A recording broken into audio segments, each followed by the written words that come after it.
My parents abandoned and ghosted me at my wedding 5 years ago, and now they want to reconnect after finding out they have grandchildren. My 29F husband, 30M, used to be my boss. About 9 years ago, I started working as his assistant. We spent about 2 years ignoring our mutual attraction for each other until we gave in. We then went to HR, who reassigned me, and the whole thing was strictly above board from the time we began dating. I got pregnant about a year later, and my husband and I decided to get married. While we'd only really been dating for about 1 year, we knew each other completely, loved each other, lived together, and there was a baby on the way. We knew how it would look, but I had to leave the company anyway due to problems with my new boss, so we didn't anticipate this causing any issues, except with my parents. They, 62M and 57F, have always been overprotective, so I knew they wouldn't like me dating my boss, and I hadn't told them, but I had to tell them if I wanted them at my wedding. We decided to be mostly honest with them, about how it was strictly professional until it wasn't, how the second it got unprofessional we went to HR, how he had never taken advantage of me, but now we wanted to get married, and we wanted them there. We did not mention the baby because I felt that giving them that information in addition to the rest all at once would just break them. I was only about 4 months along when the wedding happened, so the bump was easily hidden by a flowy dress. The wedding itself went off without a hitch, and apart from my mother pulling me into the bathroom shortly before the ceremony to ask if I was sure about this, which I said I was, my parents seemed to take it well. The ceremony and reception were at 2 different venues, and we had to travel from one to the other, but my parents never arrived at the reception. I called them and got ignored, and then my brother called them, and they told him that they were going home. I don't remember the exact reason they gave, but it amounted to them being tired and uncomfortable.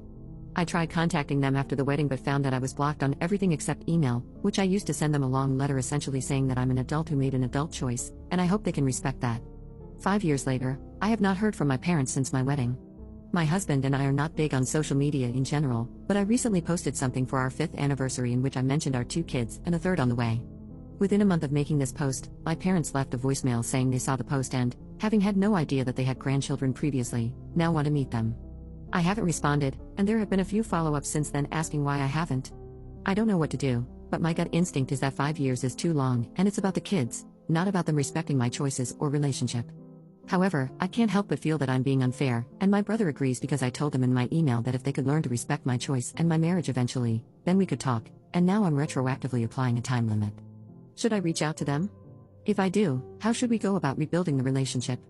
Update 1. I asked to talk yesterday. We were on Zoom within an hour. It was my parents, me, and my husband. They asked to see the kids, and I said they could see them eventually, depending on them earning our trust. For context before I get into the next part, my husband is not white. I am though, as are my parents. I didn't think this was a race thing or that my parents were racist, and neither does my husband. We don't understand why they would want to meet our mixed-race children if they were racist.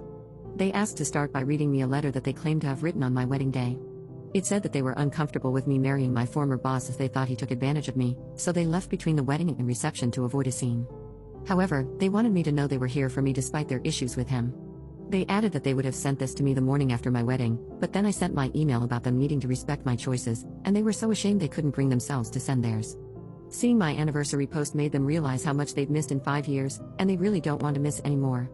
I had some questions, like what the big deal was with me marrying my former boss, and they said that it just wasn't what they had in mind for my wedding day and my future spouse.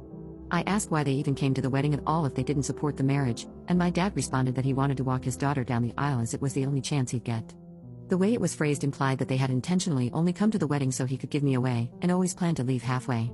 Because he said my daughter and didn't talk to me directly, it was pretty clear he was thinking about my older sister, who passed away.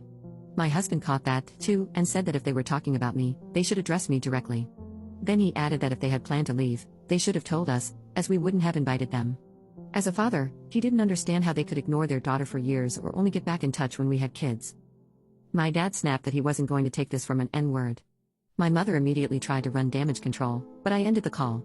They have since messaged me several times, trying to explain that calling my husband a racial slur wasn't indicative of a racist attitude and that he wouldn't have said that in front of the kids, so they should still get to meet them.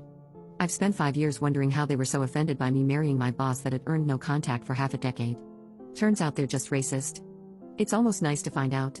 If it was just the boss thing, I would have sympathy for them, and we might even be able to reconcile, but with this, it's now just a question of if I'm going to knowingly expose my mixed-race children to a couple of racists, which I am obviously not going to do.